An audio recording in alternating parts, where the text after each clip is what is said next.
Colosenses 3, 22. Estamos estudiando esta carta que Pablo le escribe a los colosenses y estamos en la parte práctica de esta carta y cómo Pablo nos viene hablando sobre cómo el Evangelio se ve y se manifiesta en las diferentes áreas de la vida del creyente. La semana pasada hablamos sobre la familia, comenzando con el matrimonio, cuál era la función y el diseño que Dios tiene para nosotros como hombres y para ustedes como esposas y para nosotros como padres y también para los hijos, y cómo Dios en su sabiduría perfecta, Él realmente nos dejó su voluntad para que podamos ver y reconocer pues, su diseño. Pero algo bien importante es que como yo creo que hice énfasis en esto no es una clase o una conferencia sobre moralidad. Podemos comprar muchos libros en muchos lugares que te pueden ayudar o quieren ayudarnos, pero realmente lo que tenemos que entender aquí, sobre todo en esta sección, por algo el capítulo 3 está después del 2 y después del 1. No podemos pretender que esto sea una realidad si primeramente no hemos conocido a Jesús. De hecho, Pablo habla en diferentes partes de la carta que esta es una carta dirigida a personas que recibieron el Evangelio de Jesús, que han creído en Jesús, que murieron juntamente con Cristo y que, como dice el capítulo 3, verso 1, resucitaron juntamente con Cristo. Entonces, lo que la instrucción y la enseñanza es solo una realidad y solo es posible si primeramente hemos resuelto ese asunto, si conocemos o no a Jesús personalmente y si, y si Jesús realmente está gobernando nuestra vida. Así se vería la vida de un hombre de una persona que está siendo gobernada por Cristo. Ahora, eso no quiere decir que la vida del cristiano es una vida que está libre de pecado y que nunca más vamos a pecar o que nunca más vamos a fallar, o quizás no está libre de áreas en nuestra vida familiar, matrimonial o como paternidad, donde tengamos que crecer y madurar y cambiar muchas veces una serie de estereotipos e ideas que tenemos arraigadas culturalmente. Pero la vida de un cristiano o de una persona que ha conocido a Jesús va a ser una vida que va a verse en una transformación, en un crecimiento, y se va a ir alineando conforme a lo que la Biblia nos enseña. Ahora, hay dos áreas en las cuales tú y yo como cristianos pasamos la mayoría de nuestro tiempo. La primera la vimos la semana pasada y es la familia. El segundo lugar donde pasamos mayor tiempo es en nuestro trabajo. Y Jesús tiene bastante que decirnos sobre cómo debe ser nuestra actitud y cómo debe ser nuestro proceder en nuestro trabajo. Finalmente son las dos áreas donde más pasamos tiempo, y Pablo comenzó desde el núcleo, ¿no? Es quienes somos en Cristo, después es mi matrimonio, son mis hijos y por consiguiente después viene el trabajo. Entonces es muy importante. El Evangelio se debe de manifestar en nosotros, también en la manera en que trabajamos, también cómo trabajamos y cuál es nuestra actitud en el trabajo y cómo vemos el trabajo. Ahora, muchas veces, tenemos esta idea, a lo mejor, no a lo mejor, una idea errónea sobre el trabajo, y pensamos que el trabajo es una especie como de castigo de Dios. El trabajo no es un castigo de Dios. El trabajo es un diseño de Dios. Tú ves en el libro de Génesis, de hecho vamos a Génesis, vamos a ir al primer libro de la Biblia. Vamos a Génesis capítulo 2, porque es importante como que entender bien el diseño de Dios. Génesis 2, verso 15. Dice, tomó pues Jehová Dios, dice, al hombre y lo puso en el huerto de Edén para que, ¿qué dice ahí? Lo labrara y ¿qué más? Y lo guardase. Ahí está. Dios no creó a un hombre perezoso, flojo, sin responsabilidades en el huerto. Dios le dio chamba por hacer. El trabajo es diseño de Dios, es una idea de Dios. El trabajar, el cuidar, el labrar, el proteger. Entonces vemos que desde el inicio, antes de la caída, y eso es importante, el trabajo no surgió después de la caída del hombre. El trabajo estaba antes de la caída y fue algo instituido por Dios y una responsabilidad que Dios le dio a Adán.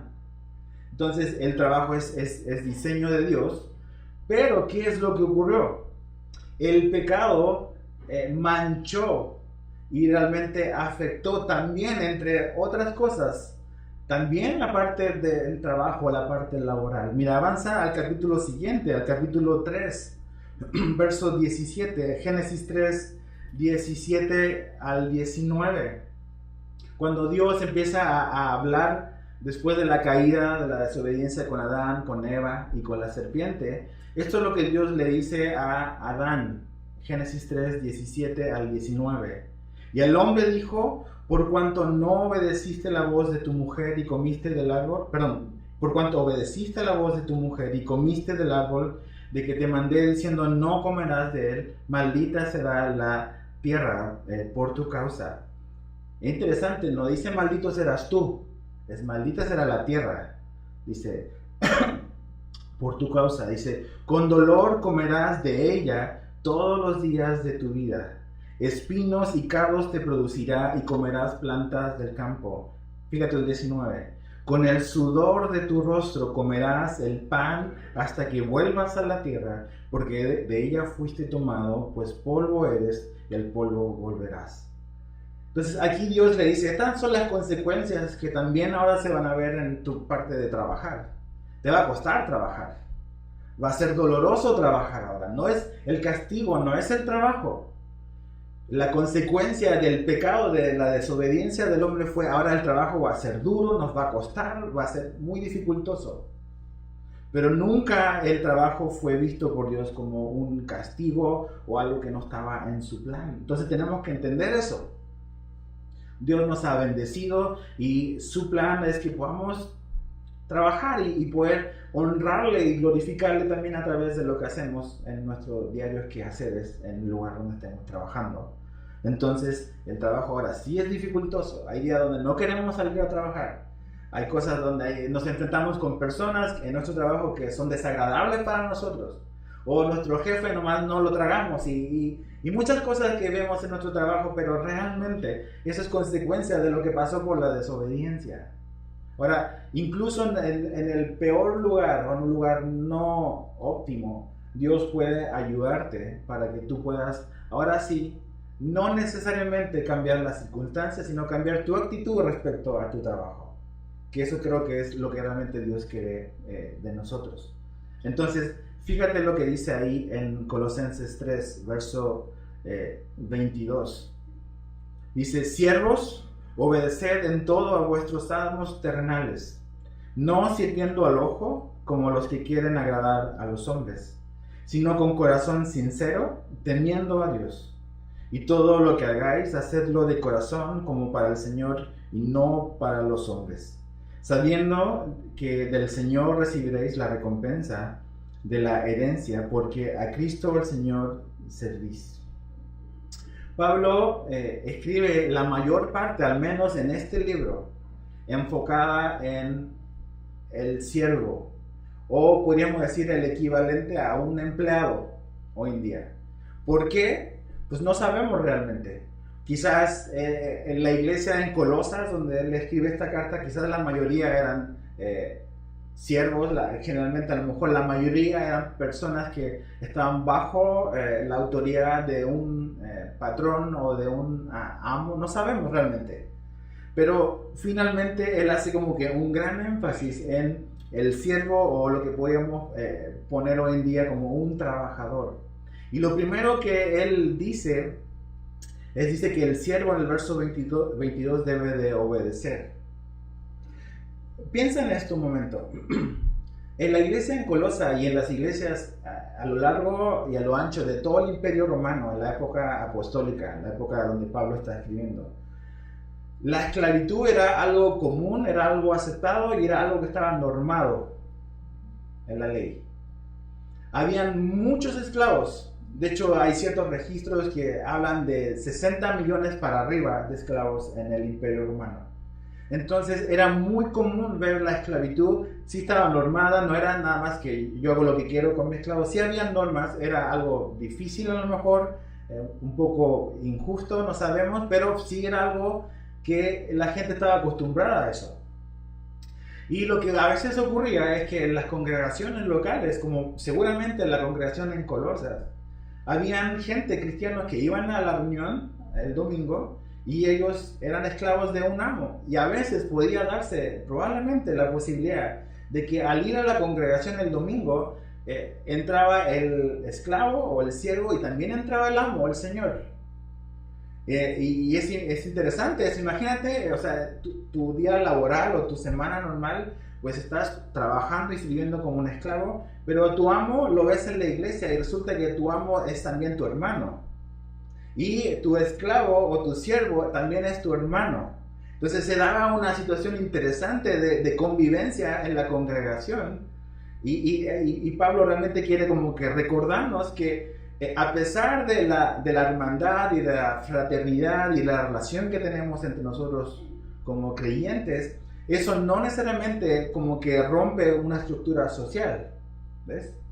Entonces, seguían siendo amos, seguían siendo siervos en su día normal, pero aparte ahora son hermanos, ¿ves? Hay una relación por nuestra fe en Jesucristo.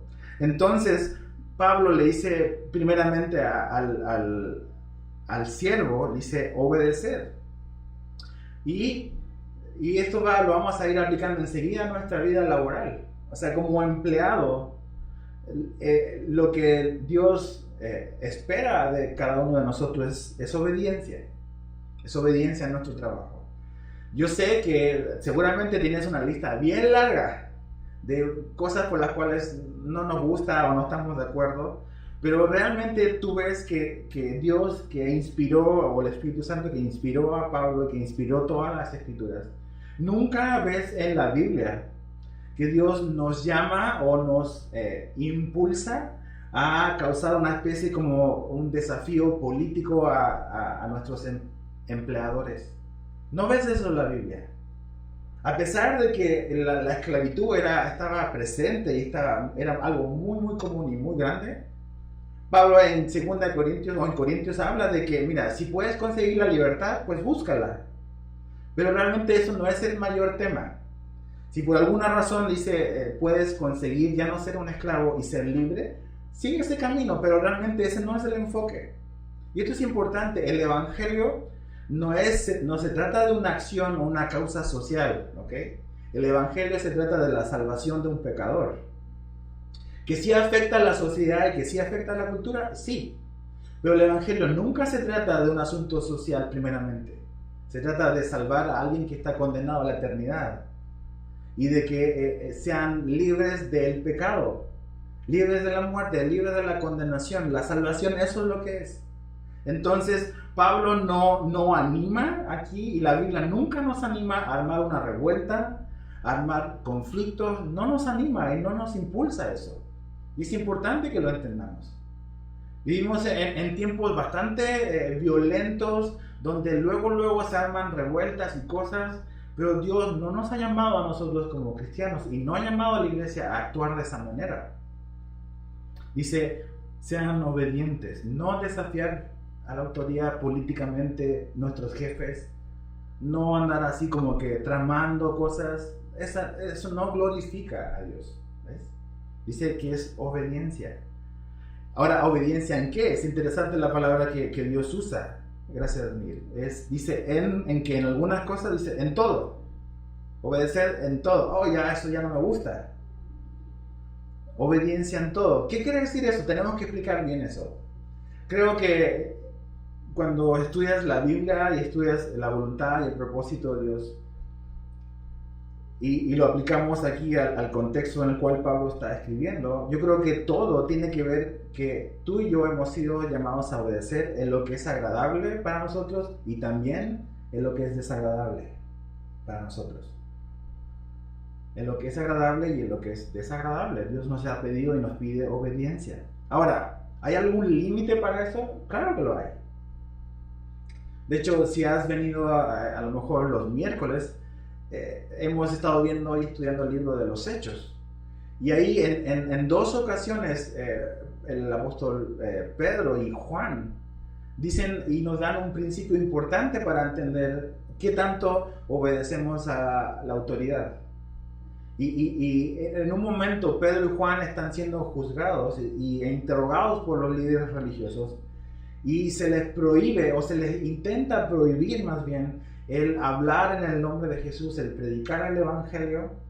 Y la respuesta de Pedro y Juan fue: vamos a obedecer a Dios antes que los hombres. Y ese es el criterio, ese es el principio. Tú y yo somos llamados a ser obedientes en absolutamente todo. ¿Cuál es la única condicionante o la cláusula que nos permite y nos da libertad para no obedecer? Es cuando se nos pide algo que va explícitamente en contra de lo que Dios ya nos ha dicho y que está escrito. Porque tú y yo sé que tenemos un montón de ideas de cosas que creemos que Dios pide, ¿ves? Y a veces tenemos nuestras percepciones y decimos: no, seguramente Dios no estaría de acuerdo con eso. ¿Sí, seguro? ¿Está escrito así explícitamente? Entonces, si Dios no ha tocado un tema en particular y lo ha enseñado y está aquí escrito explícitamente, tú y yo, como trabajador, somos llamados a la obediencia, aunque no nos guste, aunque mi opinión sobre el tema sea diferente. Dios no nos dice de que tenemos que estar de acuerdo en la misma opinión para obedecer a nuestro jefe. Dios nos pide que tenemos que obedecer, y sí, el marco, la frontera o la muralla que nos impide ir más allá es la palabra de Dios, la escritura. Si mi jefe me pide hacer algo que va abiertamente en contra de lo que la Biblia dice, yo tengo la libertad de decir no. Ahora, ¿eso va a implicar consecuencias en tu trabajo? Probablemente sí. A lo mejor te pueden correr, probablemente sí. A lo mejor te van a ver feo por no hacer trabajos así por debajo de la mesa, probablemente sí. Pero tenemos que entender que realmente a quien buscamos agradar primeramente es a Dios. Y Dios quiere que tú agrades también a tu jefe. Pero finalmente el filtro para la obediencia en todo siempre es la escritura misma. Ese es nuestro filtro. Ahora, otra cosa importante.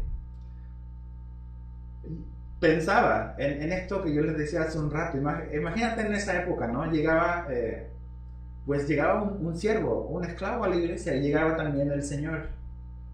Y a lo mejor la tentación podría ser, pues ya él es mi hermano, entonces pues ya no, somos iguales, ¿no? Y sí, somos iguales. Pablo habla y el Evangelio dice que ya no hay ni griego, ni judío, ni esclavo, ni señor, ni amo.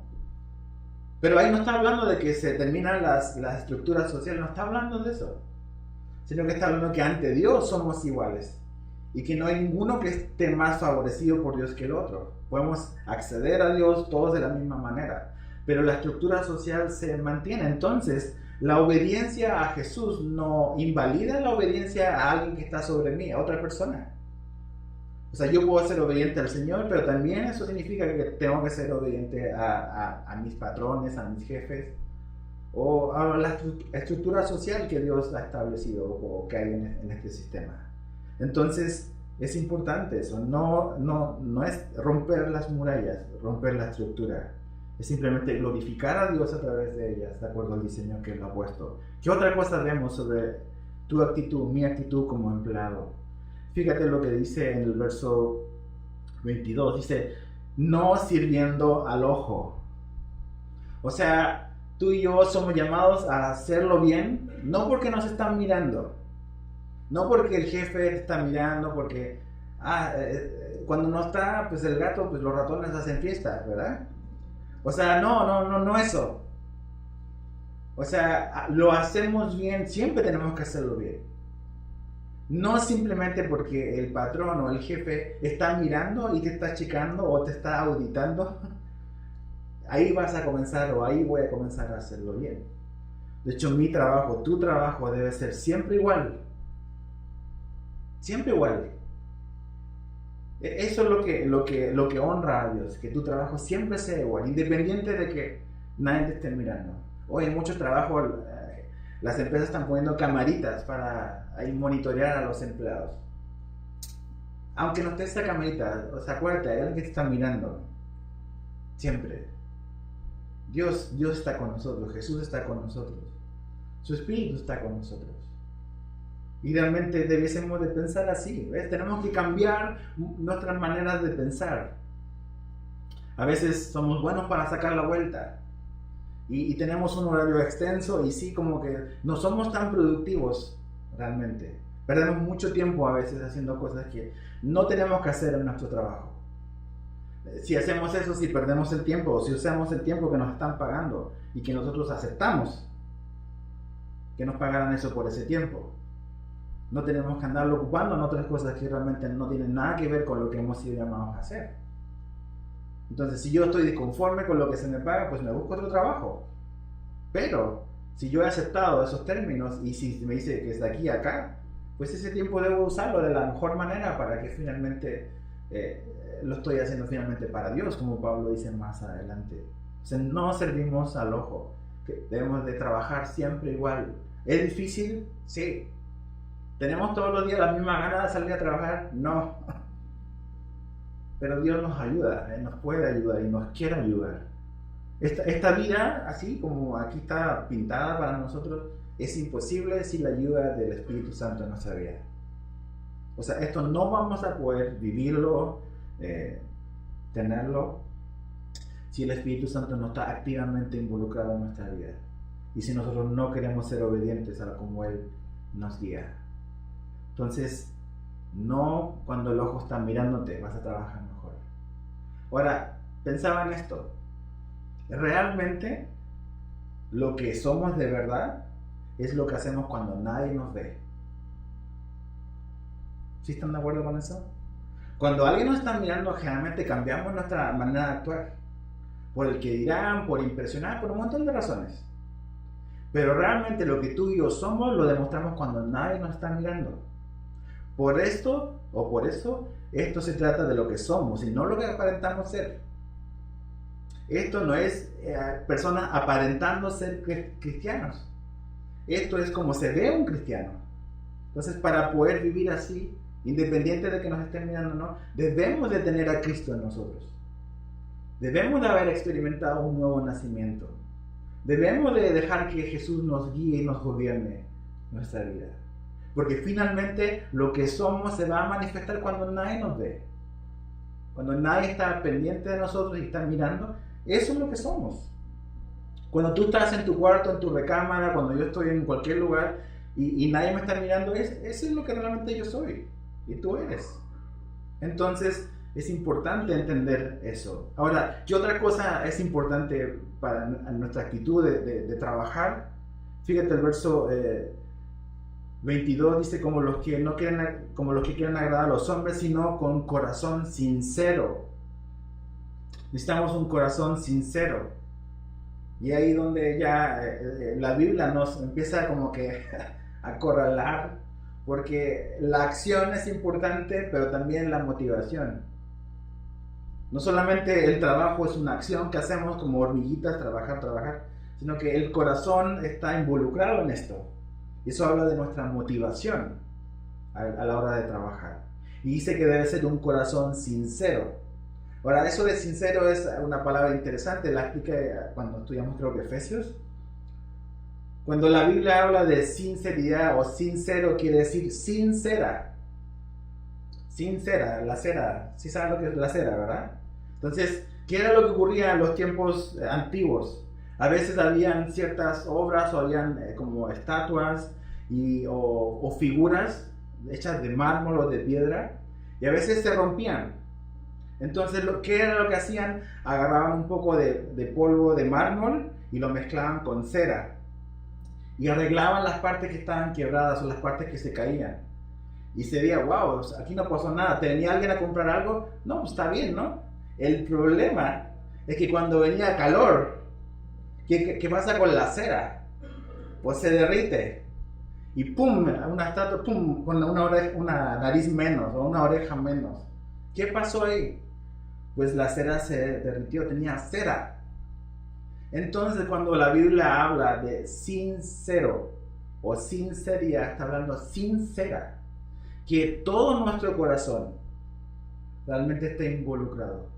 No con motivos ocultos, no con cosas escondidas, no con mezclas, sino que todo nuestro corazón pueda estar ahí involucrado en lo que estamos haciendo.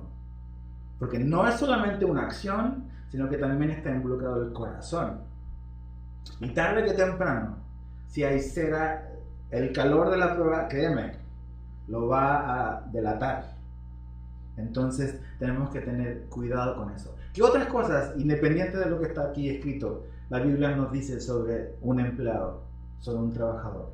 1 Pedro 2:18, no vayas ahí, lo puedes anotar si eres de los que toma nota. 1 Pedro 2:18 dice que debemos de, como cristianos, sujetarnos a incluso los jefes que son difíciles. No nos gusta eso, ¿ves? Eso a lo mejor editaríamos eso de nuestra versión de la Biblia. Pero no, está ahí. ¿Ves? Que tenemos que sujetarnos a los jefes que son difíciles de soportar. Y muchos decimos amén, ¿verdad? Hay varios que son difíciles de soportar, pero no es que cambie tu jefe, es cambia tu actitud. Eso es lo que debe de ocurrir, ese es el cambio que debe de ocurrir. Porque el jefe o el que está arriba no lo elegimos nosotros, ¿ves? Son circunstancias que tú no controlas, ni manejas, ni manipulas. Pero tú y yo sí podemos cambiar nuestra actitud. Y ver las cosas como Jesús quiere que las veamos. Entonces, estar sujetos, incluso a los difíciles de soportar. 1 Timoteo 6:2.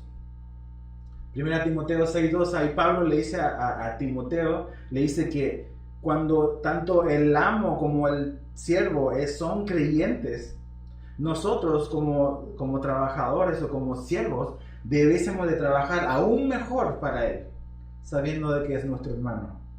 Aún mejor. 1 Timoteo 6:2. Dice que debemos de servirles mejor a ellos. Porque ¿cuál es la tentación? Es mi hermano, lo veo todos los domingos en la iglesia. Entonces como que nos relajamos. Y ya tomamos confiancitas, y empezamos a tomarnos atributos que no nos corresponden, y empezamos a aprovecharnos de la relación y del vínculo que tenemos, y dicen, no. O sea, con mayor razón, sabiendo que es tu hermano, debes de servirle aún mejor, por ese simple hecho. Y créeme que eso se da mucho, que pensamos de que por ser de la misma familia de la fe, eso nos da cierto derecho a poder como que, esto no, pues no importa si llegó tarde, total, pues es mi hermano. O no importa si hago esto, total, pues vamos a la misma iglesia. O también es cristiano. No, dice. Realmente nuestra actitud y nuestra motivación debe ser de servirle aún mejor. Aún mejor. Tito 2:9.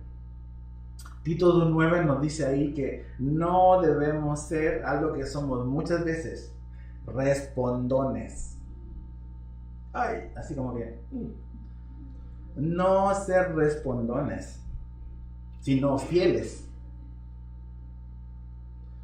¿Cuántas veces así como que pasa algo y como que andamos haciendo comentarios de todo, ¿no? Y a veces no se lo decimos porque tenemos miedo que nos corran, pero se lo decimos por la espalda. Finalmente la actitud de aquí de nuestro corazón, finalmente nuestro labio es una bocina del corazón, está conectado con lo que tenemos acá. Entonces dice, no respondones, no quejándonos. Ahora, ¿se acuerdan que la semana pasada decía que la Biblia es directa y confrontacional? Aquí también lo es. Lo más natural en ti y en mí es andar respondiendo por todo, quejándonos por todo. No me parece, no me gustó el horario, no me gusta esto, y por qué así. Créanme que con esa actitud Jesús no se ve mucho en nuestra vida. No se ve mucho en nuestra vida. Entonces, son muchas cosas, pero otra vez esto es imposible, esto no va a ser una realidad en tu vida y en la mía si Jesús no está viviendo y gobernando nuestra vida. ¿Cómo cambiaría tu lugar de trabajo? ¿Cómo cambiarían nuestros lugares de trabajo si realmente esto fuese algo más evidente o fuese algo más común en nosotros? A veces es un poco triste, a veces la fama o el testimonio que hemos hecho como creyentes y como trabajadores. Yo he oído a personas que dicen, ¿sabes qué? Si es cristiano no lo quiero contratar porque son muy flojos. O viven sacando la vuelta, o solo están evangelizando y no trabajan nada. Eso es un error. O sea, me contrataron ahí no para evangelizar, sino que para trabajar duro. Y con tu testimonio de trabajar duro y trabajar bien, es un testimonio. Y claro, en la relación del trabajo hay maneras y hay momentos para conversar, ¿ves?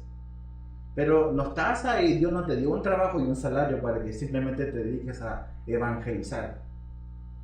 Eso es lo que somos testigos, dice la Biblia. El Espíritu Santo va a venir sobre nosotros para ser testigos de Jesús.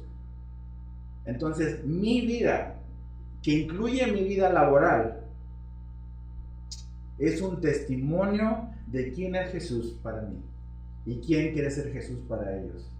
Entonces, sé muy cuidadoso con cómo manejas y cómo te desenvuelves en este rollo de no, yo soy cristiano y sí, que bueno, no debe ser de la secreta, ¿ok? No estoy diciendo eso.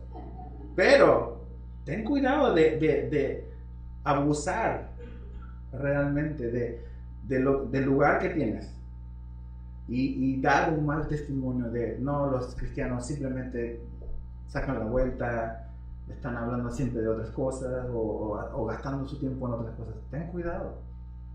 Queremos en todo realmente poder que Jesús se vea hermoso. Esa es nuestra motivación. Y de hecho, aquí Pablo pone cuál es la razón por la cual debemos hacer estas cosas. Fíjate, verso 23. Y todo lo que hagáis, hacedlo de corazón como para el Señor y no para los hombres, sabiendo que del Señor recibiréis la recompensa de la herencia, porque a Cristo el Señor servís. Aquí están nuestras dos motivaciones. ¿Por qué vamos a trabajar como trabajamos? ¿Por qué vamos a ver el trabajo como aquí Pablo nos dice que debiésemos de verlo? La razón número uno y la más importante es que tú y yo estás en ese lugar para servir a Jesús. Servimos al Señor, dice. Servimos al Señor incluso en ese trabajo. Entonces, esto es importante. Ahí es donde el cambio debe de ocurrir en nuestra mente y en nuestro corazón. Hacemos lo que hacemos, no por miedo al jefe. Hacemos lo que hacemos por amor a Jesús. Son dos cosas diferentes. Hacemos lo que hacemos, trabajamos bien, trabajamos duro, hacemos lo que se nos pide, no por miedo o temor al jefe, sino por amor a Jesús. Y esa es nuestra motivación, y esa debe ser la motivación, es Jesús. Es Jesús nuestra motivación. Mi motivación no debe ser primeramente más dinero o una mejor remuneración económica. Esa no debe ser nuestra primera motivación. Porque adivina qué, siempre vas a querer más. Entonces cuando ya en algún momento en mi vida digo esta cantidad o este número o esta cantidad de ceros después del 1 es insuficiente, quiero algo más. Entonces como quiero algo más ya empiezas a trabajar de otra manera, más perezosamente, sin responsabilidad, porque realmente ya ese número ya no me emociona. Entonces no es por motivación económica primeramente que hacemos lo que hacemos. Tampoco es por reconocimiento. No trabajamos bien para ser reconocidos. De hecho dice que tenemos que servir de cierta manera, no cuando nos están mirando. Entonces existe la posibilidad en tu trabajo que a lo mejor tu trabajo fiel y perseverante por años quizás nadie lo va a reconocer. ¿Tienes algún problema con eso? ¿Que nadie te reconozca acá? La verdad tenemos problemas con eso. Queremos ser reconocidos, queremos que nos digan qué bien. Y no estoy diciendo que eso necesariamente esté mal, pero eso no siempre va a ocurrir. Entonces no debe ser una motivación para nosotros a la hora de trabajar, simplemente hacer por ser reconocidos. Nuestra motivación es, estamos haciendo esto porque estamos a través de esto sirviendo a Jesús. Es por amor a Jesús que podemos hacer las cosas de esta manera. aquí escribí una frase que quiero que no te olvides de esto.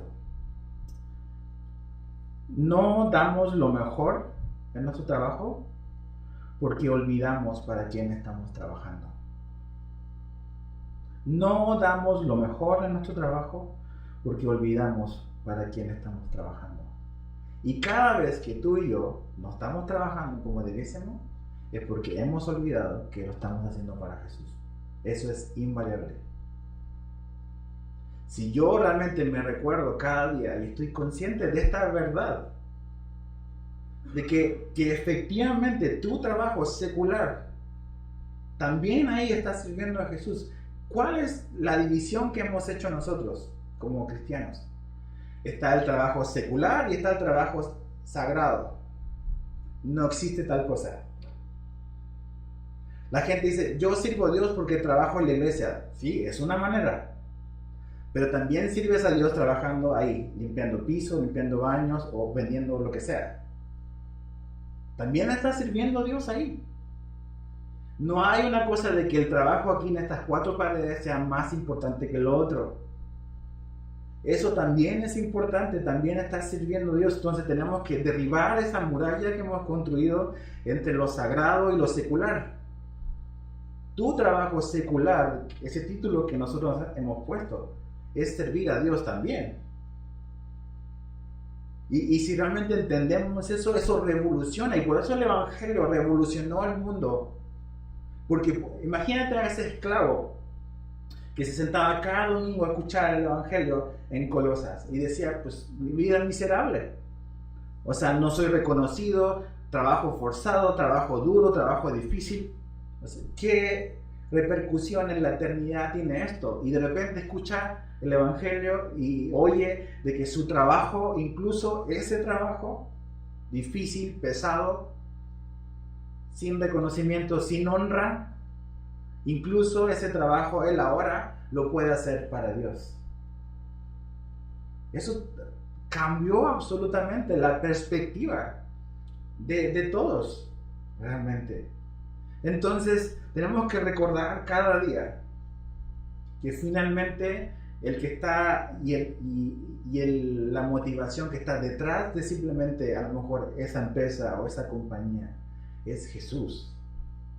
Es Jesús. Lo hacemos porque le amamos a Él, porque Él nos amó a nosotros.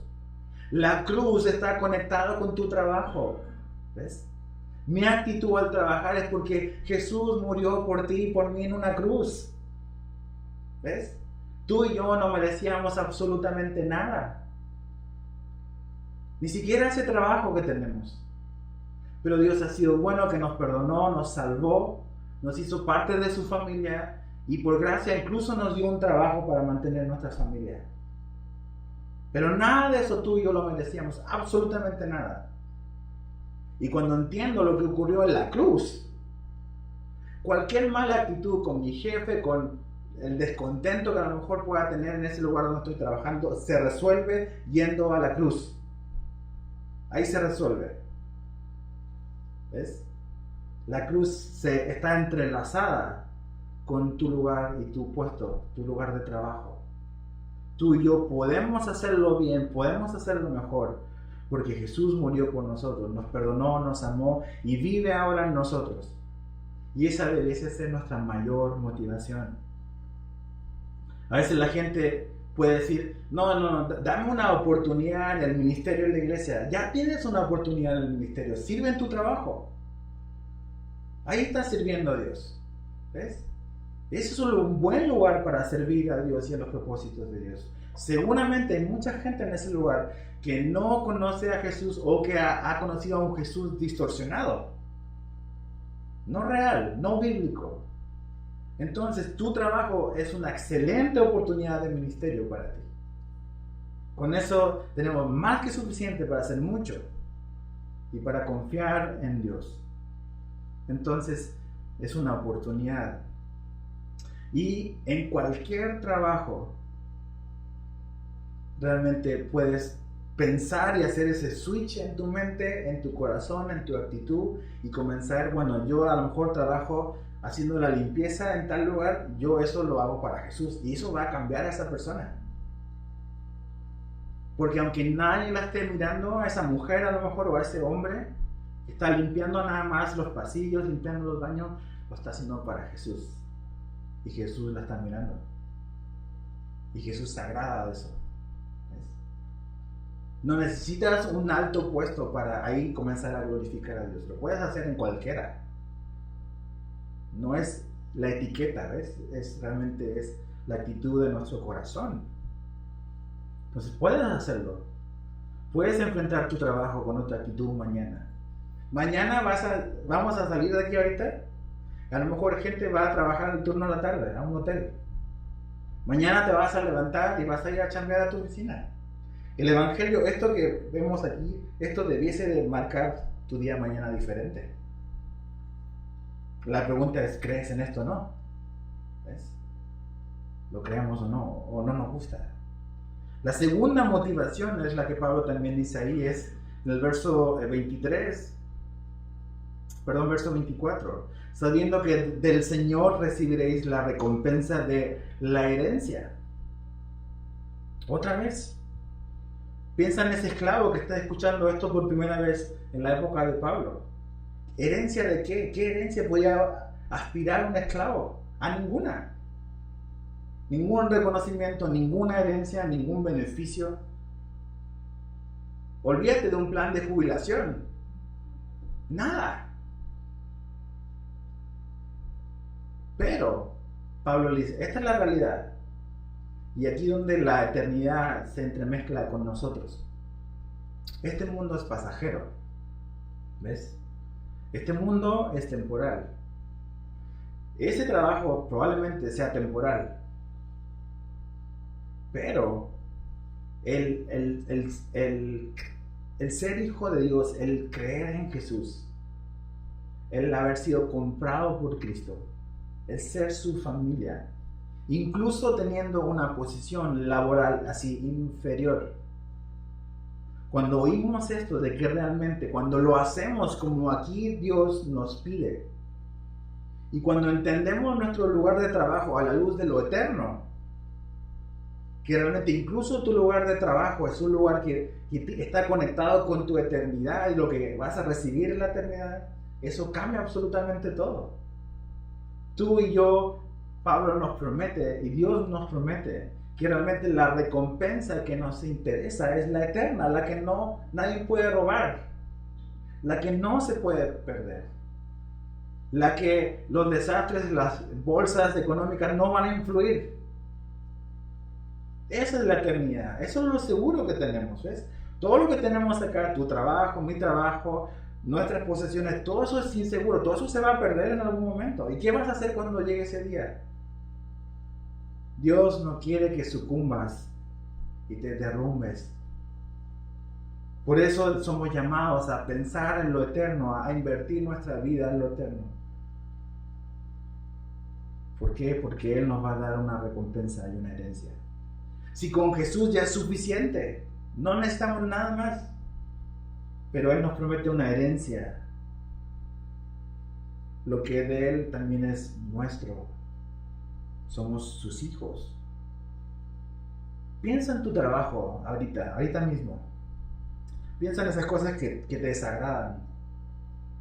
Y comienza en tu mente, en tu corazón, a dejar que el Evangelio escurra a través de ahí. Y comienza a transformar tu perspectiva sobre ese jefe que no soportas, sobre esos compañeros que nada más no aguantas, o esas horas pesadas de trabajo que dices, ya no puedo más. Piensa y deja que el Evangelio ahí permee todo eso. Jesús y una herencia. Verso 25. Mas el que hace injusticia recibirá la injusticia que hiciere, porque no hay acepción de personas. Aquí Pablo da una advertencia y se la da a ambos grupos. Dice, el que hiciere injusticia va a recibir injusticia. El Evangelio lo pone muy claramente y también cuando veíamos el diseño de la familia. Dios le pide algo al hombre y le pide algo a la esposa. Dios le pide algo a los padres y le pide algo a los hijos. Dios también le pide algo al empleado y también le pide algo al empleador. Es algo recíproco. Hay una correspondencia ahí entre ambos, hay algo mutuo. No es simplemente de un lado y del otro lado nada. Hay una responsabilidad mutua. Entonces, lo que aquí Pablo nos dice es que ambos, de ambos lados, ambas trincheras, tanto el empleado como el empleador, deben de actuar correctamente. Generalmente a veces tenemos la tendencia a simplemente como que juzgar y condenar al empleador. No, es que el empleador es así, es injusto, mira lo que nos paga, mira lo que hace. Ok, pero también Dios dice, del otro lado también es lo mismo. Mira el empleado que saca la vuelta, mira el empleado que nada más no trabaja como debe. Entonces no es simplemente como cargarle la mano de este lado, es ambos. Ambos. El empleado y el empleador somos llamados a actuar de una manera justa. Dice, porque no hay acepción de personas. Si tú eres un empleador o eres un hombre de negocio, o si yo soy un empleador o soy un hombre de negocio, y digo yo soy esto, tengo todo esto, Dios no está en lo absoluto impresionado por lo que tengo. Para nada. O sea, Él hizo el universo, ¿cómo le ganas a eso? Entonces no está impresionado con mi título, con mi posición, para nada. Del otro lado, Dios tampoco podemos impresionarlo. Pobre de mí, soy simplemente un peón allá abajo y como que tampoco Dios está impresionado por eso. Entonces ambos grupos, ambas posiciones debemos de buscar actuar como dice acá, no con injusticia, sino que pudiendo contribuir, pudiendo hacer lo que cada grupo, cada persona en el lugar donde Dios le puso pueda hacer lo que realmente glorifica a Dios. Porque amamos a Jesús, pero porque primero Él nos amó a nosotros. Y porque también entendiendo ese trabajo, esa posición que Dios me ha dado, también es una oportunidad para el Evangelio. Y una oportunidad para bendecir a otros. Ahora, fíjate lo que Dios le dice a los amos. Y esto es algo bastante extraño. Realmente el verso 1 del capítulo 4 debiese estar en el 4, en el 3 sería 26. Tiene que ver con el tema. Amos, haced lo que es justo y recto con vuestros siervos, sabiendo que también vosotros tenéis un amo en los cielos. Amos, ¿cuál es el mandamiento o el mandato para los amos? Haced lo que es justo y recto con vuestros siervos. Esto es otra cosa revolucionaria para el mundo. En la época en que Pablo escribe esta carta, realmente los esclavos tenían muy pocos beneficios y muy pocas cosas que realmente les protegían. Y cuando de repente un amo o un señor escucha el evangelio y empieza a decir que él, a pesar de lo que dice la ley romana, él como ahora un cristiano, debe de tratar a su esclavo o a su siervo de una manera justa y recta. Eso cambió absolutamente y revolucionó el mundo y el imperio romano, que finalmente terminó cayendo. ¿Ves? El evangelio, la propagación del evangelio, el evangelio nunca buscó derrotar a la autoridad, nunca. De hecho, Pablo nos dice que debemos de sujetarnos a nuestras autoridades. Y cuando Pablo escribió eso, Nerón era el emperador. ¿Qué hizo el evangelio? El evangelio empezó a propagarse. Y el evangelio comenzó a llegar a los corazones de las personas. Y la fe y la transformación cultural fue la que hizo que finalmente el imperio romano quebrara. Pero no como un ataque frontal, sino que simplemente propagando la verdad del evangelio como esto. De que alguien, por más dinero que tenga, por más posición alta que tenga, debe de tratar a su prójimo de una manera justa y recta. eso también glorifica y honra a Dios. ¿Ves? Justo y recto. Acompáñame al libro de Deuteronomio, capítulo 24. Está Génesis, Éxodo, Levítico, Número, Deuteronomio. Libro número 5, desde el comienzo de tu Biblia en adelante. Deuteronomio 24.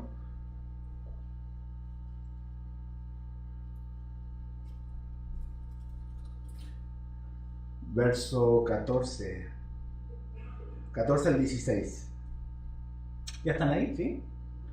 Dice así: no oprimirás al jornalero pobre y menesteroso, ya sea de tus hermanos o de los extranjeros que habitan en tu tierra dentro de tus ciudades. En su día le darás su jornal, y no se pondrá el sol sin dárselo, pues es pobre y con él sustenta su vida, para que no clame contra ti a Jehová y sea en ti pecado. Desde un inicio ves el corazón de Dios, de justicia, de equidad, de rectitud, de amor. Y dice, no vas a oprimir. Hay muchas maneras de oprimir a tus empleados, si tienes empleados. No lo hagas. Aquí es una manera de no pagarle cuando debes y lo que debes. Pero hay muchas maneras de oprimir. No lo hagas. No debemos hacerlo. ¿Cuál debe ser nuestra actitud con nuestros empleados o con la gente que está bajo a ti? A lo mejor no eres el dueño de la empresa, pero a lo mejor tienes un puesto gerencial. A lo mejor trabajas para una compañía grande y estás en un lugar donde hay mucha gente bajo tu responsabilidad. Creo que lo que Jesús nos dice, que le vamos a hacer a ellos lo que queremos que nos hagan a nosotros. La regla de oro. O sea, así como te gustaría que te traten a ti, trata tú a los demás. Eso es lo que dijo Jesús, que teníamos que hacer. Mira, vamos a Mateo 7, ahí Jesús lo dice. Mateo capítulo 7, verso 12. Mateo 7, 12.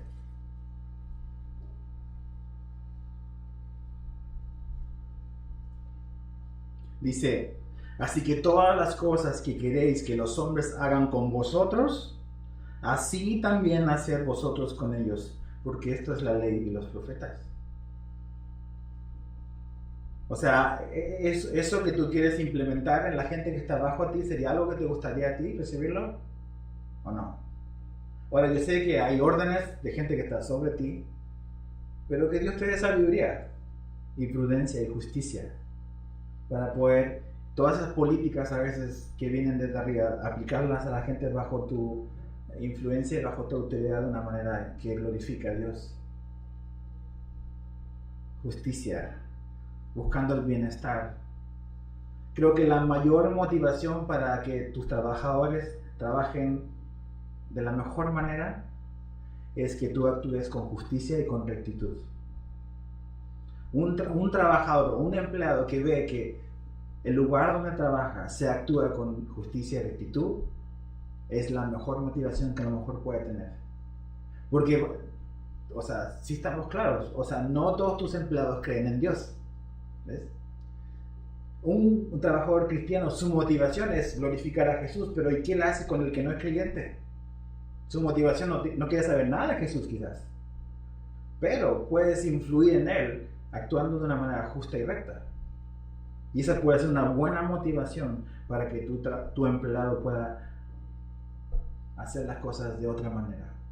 Finalmente, Pablo dice, ¿por qué el amo debe actuar de esa manera? Porque ese amo tiene un amo en el cielo. Y hay, cuidado, hay un amo en los cielos.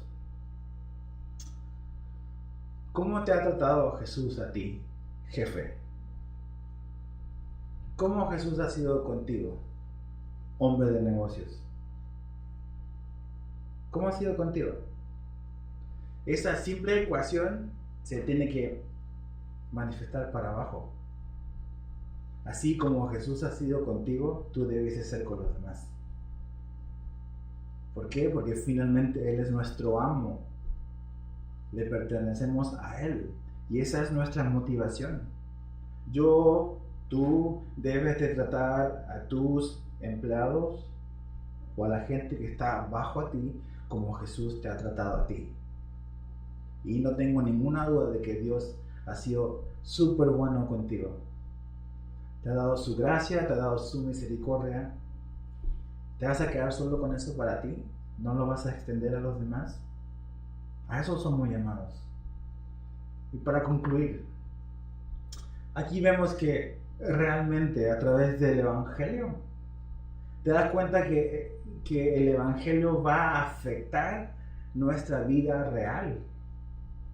Nuestra vida real. La vida real no es simplemente juntarnos el domingo en estas 4 paredes. Esto es lo fácil, realmente. Venir, cantar, levantar las manos, hacer un montón de cosas. La vida real comienza cuando bajas por la escalera y vas al mundo real de afuera. Si el Evangelio no está afectando mi vida real, tengo que preguntarme si conozco el Evangelio o no. Tengo que preguntarme si conozco a Jesús o no. Tengo que preguntarme que si Jesús realmente gobierna mi vida o no. Pero el Evangelio va a afectar mi vida real, tu vida laboral. Jesús también se va a ver ahí. Se va a ver en tu familia, en tu vida laboral. Por eso Jesús nos dice que tú y yo somos la luz y la sal. Somos como esa ciudad sentada sobre una colina que ilumina y se ve a lo lejos. ¿Ves?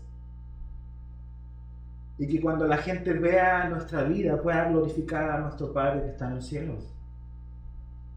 Pero si nosotros no realmente estamos conscientes y somos obedientes y dejamos que Jesús nos guíe en nuestros trabajos, ¿qué tipo de influencia podríamos esperar? O más aún, ¿qué cambio en la cultura mexicana podríamos esperar? ¿Ves? Estamos viviendo situaciones difíciles en nuestra ciudad. ¿Ves? Estábamos acostumbrados a una cierta tranquilidad aparente, pero las cosas han ido cambiando. Y créeme, este país, México, no va a cambiar con nuevas leyes, créemelo. Este país y esta cultura va a cambiar cuando tú y yo comencemos a hacer luz y sal. A veces decimos, ¿y por qué? ¿Qué onda con esto? ¿Por qué México está así? ¿O por qué? O sea, las autoridades no vienen de Marte. Son como nosotros, como tú y yo. No son extraterrestres. Son humanos caídos como tú y yo. ¿Por qué esperamos más de ellos si nosotros apenas podemos con lo nuestro? Entonces, esta cultura va a cambiar cuando empezamos a trabajar de otra manera en tu lugar de trabajo. Esta cultura mexicana va a cambiar cuando tu esposo empiezas a actuar de otra manera en tu casa. La cultura mexicana va a cambiar cuando tú como esposa comienzas a actuar diferente en tu casa. Eso es lo que va a transformar nuestra cultura. El Evangelio. No nuevas leyes, no otros políticos. Es el Evangelio de Jesús. Entonces, ¿qué vamos a hacer? Tenemos que pensar, tenemos que pedir la ayuda de Dios. Y tenemos que tomar en serio su palabra. Aquí está lo que México necesita. Señor, te damos gracias por tu palabra. Gracias porque tú eres bueno y eres fiel y nos revelas cuál es tu voluntad. Gracias porque nos amas y porque diste a tu Hijo no para hacernos mejores ciudadanos, ese no era el propósito principal. Tú diste a tu Hijo para salvarnos, para reconciliarnos contigo, para volver a nuestro Creador, para restablecer la comunión rota con nuestro Creador. Y sí, vemos que cuando Cristo está en el centro del corazón del hombre, cambios ocurren. Vidas son cambiadas, son transformadas.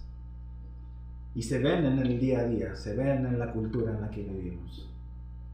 Entonces, Ayúdanos en vez de andar criticando y mirando cómo se comporta el hijo de tal político, o qué es lo que hace la hija de tal persona, o la esposa o tal político. Trae convicción a nuestra propia vida, de cómo estamos nosotros. No podemos culpar a un ciego por lo que hace, pero nosotros hemos recibido la vista y somos más responsables. Entonces, Señor, ayúdanos a andar como tú nos has llamado a andar, porque te amamos. Esa es nuestra motivación, porque Jesús, tú eres digno de todo, absolutamente todo. Entonces, permítenos que ocurra ese cambio en nuestro corazón y en nuestra mente, de que no es por más dinero que voy a trabajar más, no es por mayor reconocimiento que voy a trabajar más, es porque tú moriste por mí en la cruz, y eso es suficiente. Entonces, ayúdanos, Señor, a no dejarnos arrastrar por la mentalidad de esta cultura, sino a que tu Espíritu Santo nos ayude a vivir esta vida que en nuestras fuerzas es imposible, y lo reconocemos desde ya. Pero tú nos has dejado a tu Espíritu para poder vivir una vida que en nuestras fuerzas no podemos, pero que tú sí puedes hacer en nosotros. Entonces, llénanos de tu gracia, llénanos de tu Espíritu hoy. Y cuando bajemos esas escaleras en un rato más, podemos salir diferentes, no simplemente con el poder que tú nos das, pero también con el entendimiento y el cambio de entendimiento que debe de ocurrir en nuestras mentes. Que haya ese switch en nuestra manera de pensar, a ver las cosas como son, a ver esta vida real a la luz de lo eterno, a ver ese trabajo, ese jefe, esos compañeros de trabajo a la luz de lo eterno. Ayúdanos, Señor. Y gracias te damos por la claridad de tu palabra y porque nos has hablado esta mañana y esta tarde. Oramos y te pedimos todo esto en el nombre de tu Hijo Jesús. Amén.